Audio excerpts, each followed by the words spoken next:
filles sont en marche. Assez de se faire traiter et de voir le sœur violer. Laisse-moi te dire, toi qui ne respectes que ta mère et ta sœur, il faut que tu saches qu'elles peuvent avoir les mêmes traitements de faveur que tu réserves à celles que tu juges faciles. On est jugé d'après nos apparences, mais on est tous égaux, malgré nos différences. Écoute ces filles qui se dévoilent devant ta face. Si c'est trop dur pour toi, vaut mieux tu te casses ou tu t'effaces. Et si tu te caches dans ton hall ou dans ta cage, tu pourras rien y faire. Les filles sont en marche. Les filles sont en marche. Parce que c'est vrai, on n'est ni pute, ni soumise. Et puis, basta, quoi. Tous les jours, j'estime que je milite. Tous les jours, j'estime que je milite. Vivre, c'est militer pour moi. C'est Sohan aussi, encore une fois, parce que c'est depuis cette histoire que les filles elles ont du courage quand même à aller dénoncer les choses, à en parler, à porter plainte. C'est ici que tout a commencé.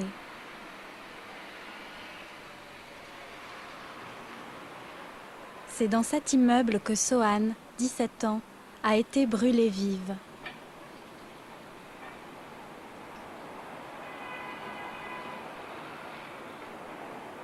Kaina, sa sœur aînée, explique. C'est un assassinat crapuleux, quoi. On séquestre une jeune fille sans défense, on lui verse de l'essence, on lui fait peur, on actionne à plusieurs reprises son briquet pour au bout du compte, l'enflammer et la laisser mourir comme ça. Selon les témoins et les personnes qui ont assisté à l'assassinat, c'était pour se venger d'un garçon, quoi, du petit ami de ma sœur. Donc ça, c'est les raisons officielles, quoi.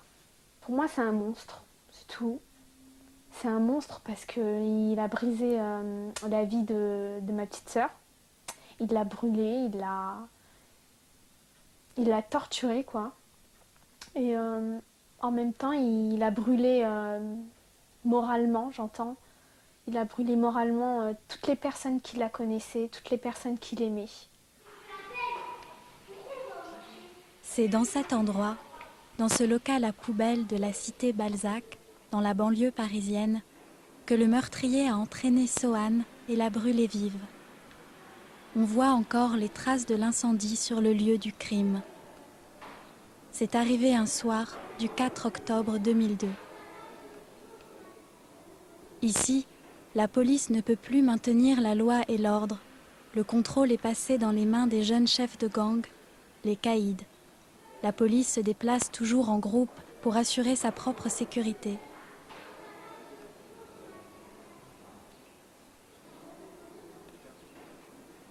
Au centre de l'image, le visage du meurtrier vu de profil. L'assassin, j'ai vu des personnes qui l'ont applaudi, qui l'ont acclamé, quoi. J'ai entendu dire aussi que il y avait pas mal de garçons de son quartier, ses copains et tout ça, qui payaient son avocat.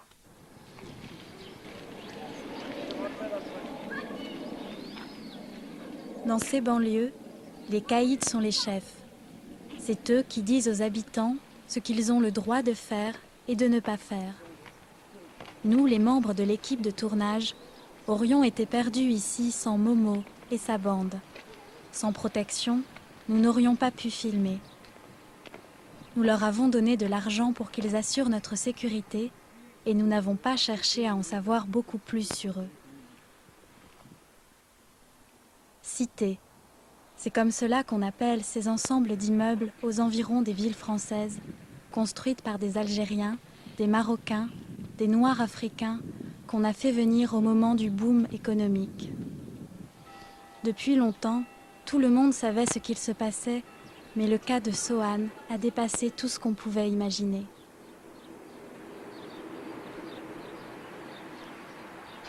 Pour moi, il était inconcevable qu'on puisse assassiner ma sœur, surtout de cette façon, quoi. Mais maintenant, à l'heure actuelle, parce que j'ai rencontré d'autres personnes, des filles qui m'ont raconté plus ou moins leur histoire. Il y en a certaines qui ont été séquestrées dans des caves, d'autres qui ont été qu'on a jetés dans des poubelles et on leur a pissé dessus. C'est vraiment des choses... Et mais maintenant, je me dis, mais tout est possible, vraiment tout est possible. Voici Adiatou. Il y a 10 ans déjà qu'elle connaît tout ce qui est possible en matière de violence. Les filles qui n'ont pas de grand frère sont particulièrement en danger. Un grand frère assure bien sûr la protection, mais il vous dit aussi tout ce que vous devez faire. C'est une question de mentalité, c'est une question d'esprit. Ils font leurs lois, ils font leurs règles. Ça se passe comme ça. C'est eux qui font leurs règles. Ça se passe comme ça. T'es une fille, ta place c'est à la maison. T'es une fille, on ne veut pas te voir dans la cité où tu passes devant nous comme ça. Ta place c'est à la maison. Et si jamais je te vois passer devant moi, tu vas voir ce que je vais te faire. Donc il y en a plein qui le font ça. Des nanas qui peuvent même pas passer, même pour rentrer chez elles, pour rentrer chez soi où on traverse le quartier, et bien elles font tout le tour.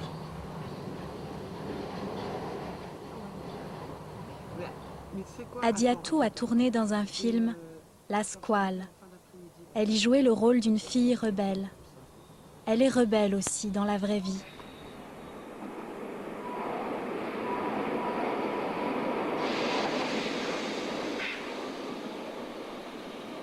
Le film a été tourné dans ces banlieues et montre la violence des hommes et ses terribles conséquences. Voici un extrait du film La Squale. La fille aux cheveux rouges, c'est Adiatou. T'aimes les intellos là? Tu fais un sourire ou quoi là? Casse-toi. De toute façon, comment t'as grillé au parc avec les filles? En train de faire des petits bisous là. T'es son bouffon maintenant. Comment tu me parles, toi? Hein? Mais viens là, viens se tomber encore là. C'est bon, c'est bon. Putain, tout ça, toi, je t'aurais, toi. Ça se rend pour la fille de Suleiman, ça? Moi j'adore la féminité, quoi, c'est très beau. Mais il arrive un moment où, voilà, faut se protéger. Faut se protéger, et nous, notre façon de nous protéger, on a dû se transformer en garçons. Donc parler comme eux, avoir la position comme eux, s'habiller comme eux. On mettait des joggings, tu vois, on mettait les chaussettes à l'intérieur, comme ça, tu vois. Bon là j'ai un collant, ça va être dur. Voilà, on mettait les joggings dans les chaussettes, et voilà. On restait là et les gens ne nous emmerdaient pas. Pourquoi ils ne nous emmerdaient pas? Parce qu'il n'y a rien. Il n'y a rien. Oui, on peut pas, ces filles-là, on ne peut pas les draguer. Ces filles-là, on ne peut pas les toucher. C'est des mecs. Ils reculent. Mais ça a été notre seule protection. Est-ce que tu comprends?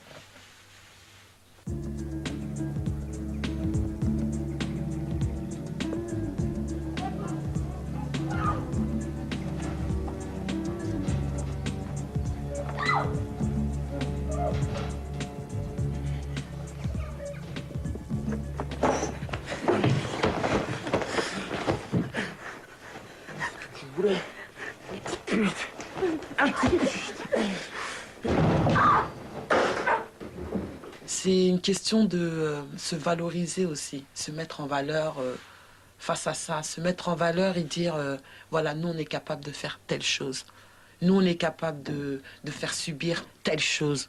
Nous on est capable de faire telle cruauté. Donc pour eux, c'est leur seule façon de se valoriser. C'est comme un gamin, quand il va brûler une voiture. Mais pourquoi il le fait? Pourquoi il le fait? Pourquoi il brûle cette voiture? C'est parce que quelque part, il veut être regardé. Il a envie qu'on dise, oh, il a brûlé une voiture. Mais pour lui, c'est super bien. Il dit, voilà, les gens m'ont regardé, tout le monde a les yeux sur moi. Voilà, c'est ma façon de me valoriser. Mais voilà, tout ça, c'est le ghetto. Tout ça, c'est la cité, c'est le ghetto. Comme il n'y a rien à proximité, donc pour eux, il faut qu'ils fassent quelque chose pour qu'on puisse parler d'eux. Un exemple tout, quoi, qui n'est pas con. Mais un mec qui rencontre une nana et qui dit, bon voilà, moi j'aimerais bien avoir des relations sexuelles avec toi, j'aimerais bien continuer cette aventure avec toi. Et la nana, elle va être en confiance, elle va dire, oui, ce garçon, il a l'air pas mal, bon, il m'intéresse. Mais ce qu'elles oublient, c'est qu'on est dans la cité et que ce garçon peut faire ce que bon lui semble. Il peut lui dire, bah, ce soir, rendez-vous dans tel endroit, et voilà. Il n'est pas tout seul. Ils sont 3-4. Tu viens toi aussi? Attends, on va pas laisser dehors quand même, non? Ouais, Léla, c'est bon, tu vas pas faire ta chochotte, hein. Ça reste entre nous. T'as rien dit jusqu'à maintenant. T'as pas tout gâché quand même. Allez. Allez, rentre ma poule. Même quand on a fait le film La Squale, moi, j'ai pas cherché à aller voir où il y avait des caves, quoi. J'ai pas... Ah bon, c'est ici qu'il y a les viols collectifs? Bon. Parce qu'on peut pas... On sait pas ce qui peut se passer. Moi, j'ai pas envie de sortir dehors et on m'égorge, quoi. Même s'il y a toujours eu du respect, on sait pas ce qui peut se passer. On est à l'abri de rien. De rien, de rien, de rien. Parce que, mettez-vous à ma place. Si moi, maintenant, demain, par exemple, un exemple tout con, si demain, je me rends dans une cave, je me dis, ah, c'est ici qu'il y a les viols collectifs. Oui, toi, pourquoi t'as violé un tel? Oui, toi, viens là. Mais on me tue. On me tue.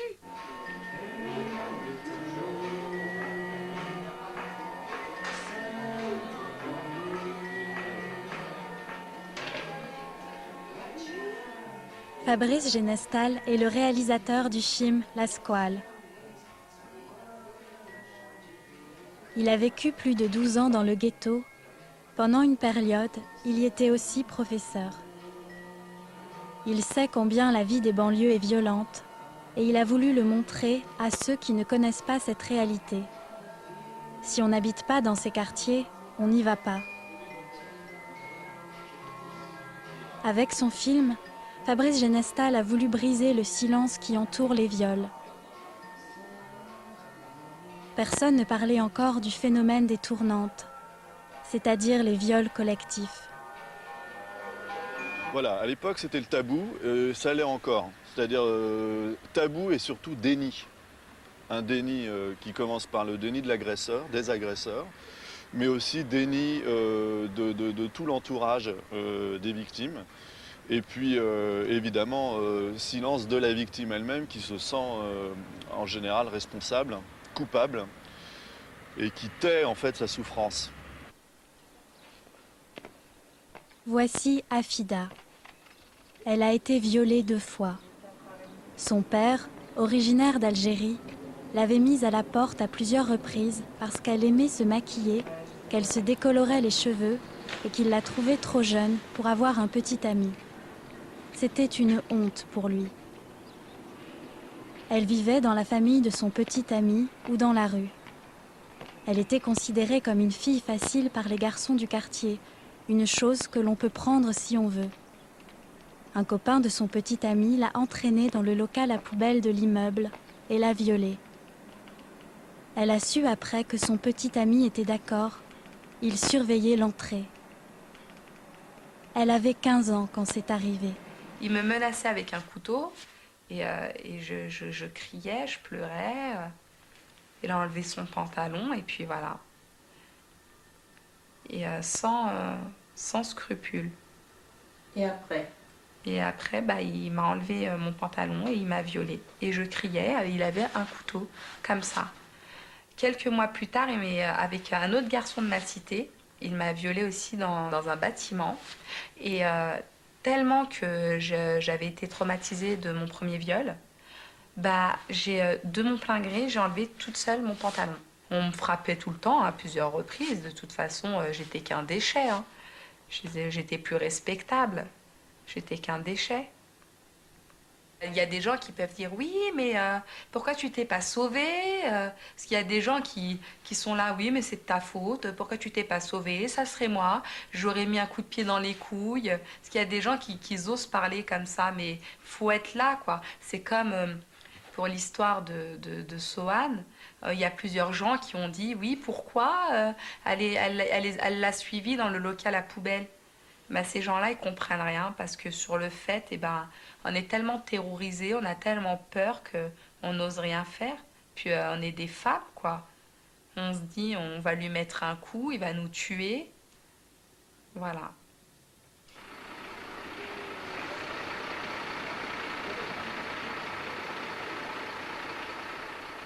Afida a pu sortir du ghetto. Elle se sent plus forte depuis qu'elle est mère.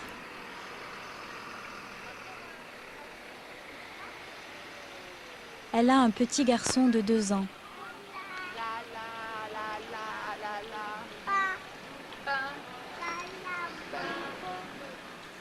Elle ressent de la pitié pour ceux qui ont commis ces crimes.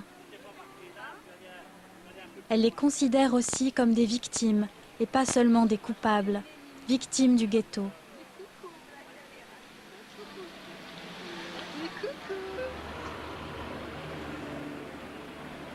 Elle n'avait jamais raconté publiquement cette histoire. Elle avait trop peur.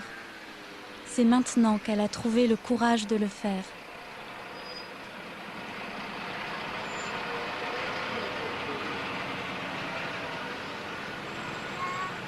La force, elle vient que j'ai jamais déposé plainte. Et on m'a toujours dit, si tu déposes plainte, on va te tuer. Et je pense que si j'aurais déposé plainte dès la première fois, les choses ne seraient pas arrivées comme elles sont arrivées. J'aurais dû déposer plainte quand j'étais jeune, j'aurais pas dû m'arrêter aux menaces, parce que je croyais trop que la vie, c'était le Far West, quoi. Il n'y avait pas de loi, il n'y avait rien. On me disait, de toute façon, c'est pas la peine de déposer plainte, il va rien avoir. Quand il va sortir, il va te tuer.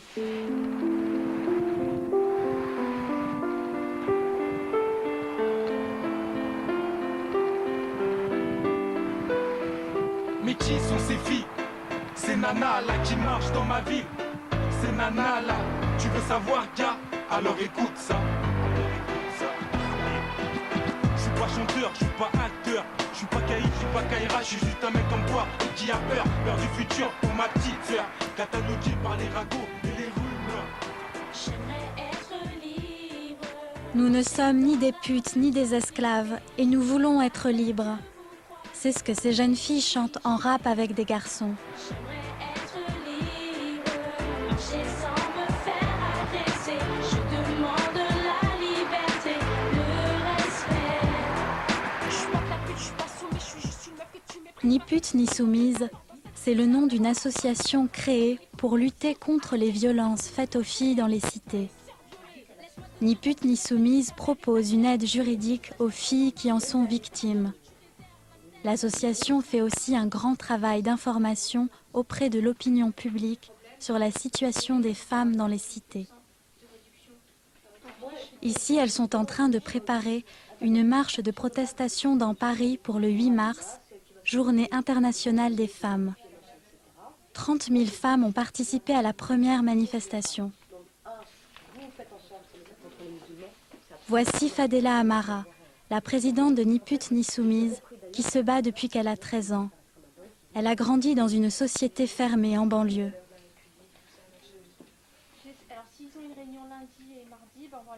Elle explique les raisons de la violence. C'est parce que notre République ne sait pas intégrer tous ses enfants. Donc là, ça concerne directement des jeunes issus de l'immigration. Donc beaucoup trop de discrimination qui a été érigée en système dans notre pays. Discrimination à l'embauche, discrimination au logement, discrimination sociale aussi qui existe malheureusement parce que nous avons des gens qui sont de familles de souche françaises, comme des petits Benoît par exemple, qui sont victimes de discrimination aussi parce qu'ils habitent des quartiers qui ont très mauvaise réputation. Et quand ils vont chercher du travail, on ne les embauche pas malheureusement parce que leur quartier a mauvaise réputation. Le deuxième paramètre, c'est que dans les années 90, il y a eu beaucoup trop de chômage dans notre pays et ça a touché de plein fouet ces quartiers en difficulté. Donc ça a changé, je dirais, le mode de fonctionnement à l'intérieur des cellules familiales. Exemple, le papa qui est tombé en situation de chômage s'est vu confisquer son autorité par le fils aîné qui lui est arrivé, parce qu'il a amené, grâce à l'économie parallèle, de l'argent pour faire tourner la famille. Et quand il a confisqué l'autorité du père, il a amené ce qu'on appelle aujourd'hui la loi de la cité, un nouveau mode de fonctionnement. Donc la loi du plus fort, avec son corollaire qui est la loi du silence. La loi du silence règne aussi à Grigny, au sud de Paris. Ceux qui refusent le silence vivent dans la terreur. Ici, nous filmons encore sous protection.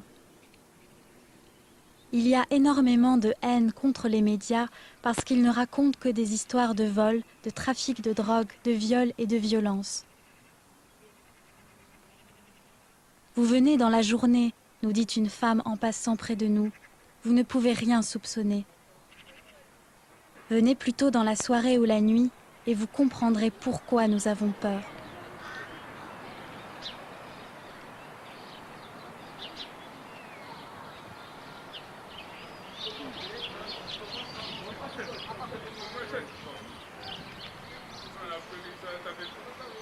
si on veut avoir une démarche où il faut briser un silence, il faut qu'on le fasse tous ensemble. Il faut qu'ils sentent qu'il y a un groupe qui commence à se mobiliser. Il faut qu'ils sentent... Parce que c'est ça aussi, quand ils se sentent menacés, ils commencent à se faire tout petits. Et là, il y a un dialogue qui peut commencer à se développer.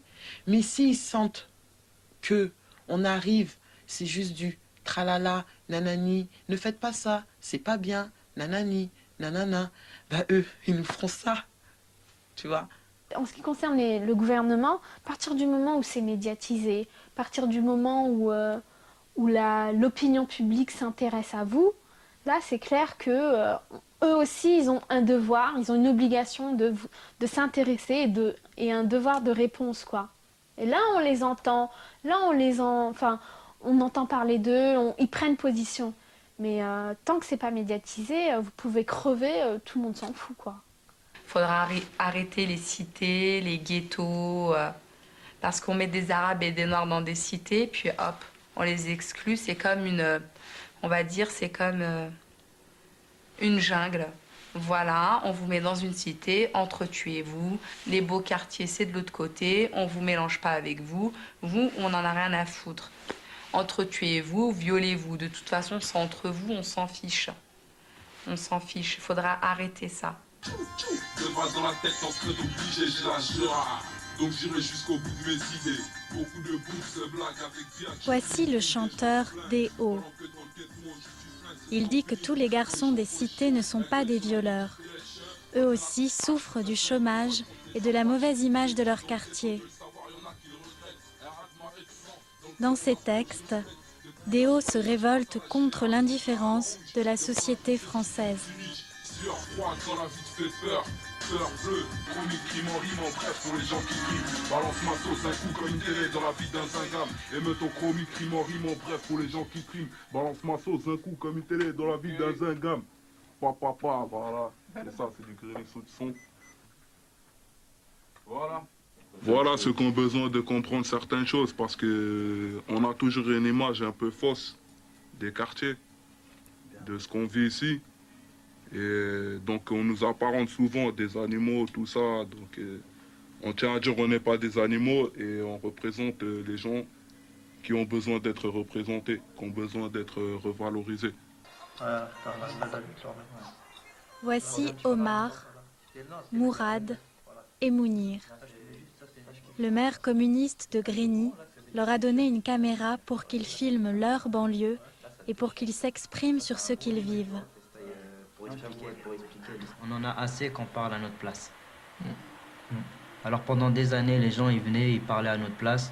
Donc maintenant, aujourd'hui, nous avons les moyens, c'est-à-dire des petits moyens, mais on essaye petit à petit, c'est-à-dire par le biais de la vidéo numérique, par exemple, ou par le biais des médias.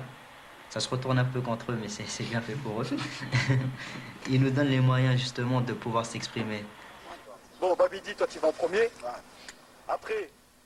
Ces trois garçons ont le projet de produire et de vendre des histoires qui sont une caricature des productions des médias. Tout le monde fait de l'argent sur notre dos, pourquoi pas nous, disent-ils.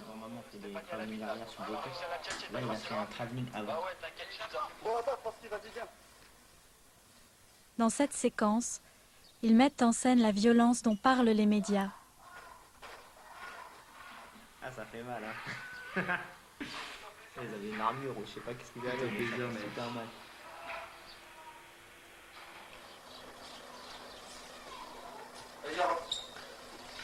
On va prendre des images. Putain.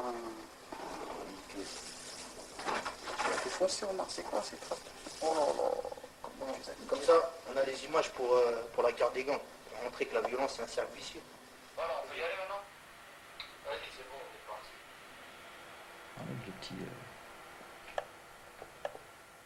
Ils n'ont pas trouvé de fille pour jouer dans le film.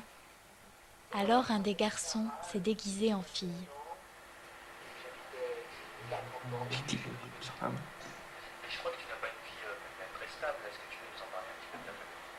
Effectivement, mon père me battait. C'est ça qu'on a une voix. Ma mère, kleptomane hijab, est morte du cancer de la prostate. Et ensuite, mon Ça arrive en banlieue, mais je pense pas que ce soit plus spécifique à la banlieue qu'ailleurs en fin de compte. Et ensuite, dans le film justement, on les a exagérés. C'est vrai que dedans, on a parlé du phénomène des viols collectifs. Les viols collectifs, ça arrive en banlieue, ça arrive dans les quartiers chics à Paris. La violence, ça arrive en banlieue. Vous allez sur les Champs-Élysées, vous pouvez vous faire arracher votre portable également. Donc ce sont des choses qui existent, voilà, mais pas spécifiques à la banlieue. La banlieue, c'est un espace complètement à part, ou du moins parce que c'est l'espace de l'exclusion et c'est un espace où, de fait, il suffit. Là, on a les chiffres de toute façon, je veux dire, où il se passe, où il y a beaucoup de problèmes. Moi, ça, je trouve que c'est bête de le refuser et de le dénier. Je veux dire, c'est une réalité.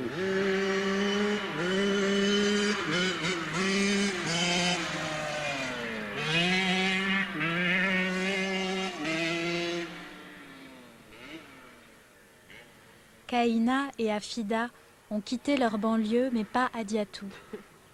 Elle y vit toujours et elle arrive à se sentir libre. Nous devons nous battre pour la liberté, dit-elle. Personne ne va nous l'offrir en cadeau.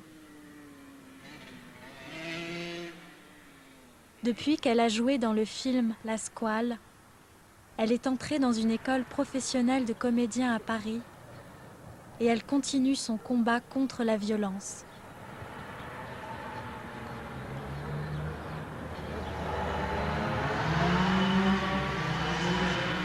Combat contre le banditisme, ouais, quelque part, je me suis aussi lancé un défi, quoi, parce que avant tout, on a nos petits frères et nos petites sœurs qui peuvent aussi tomber dedans du jour au lendemain, et que si nous on bouge pas, qui va le faire?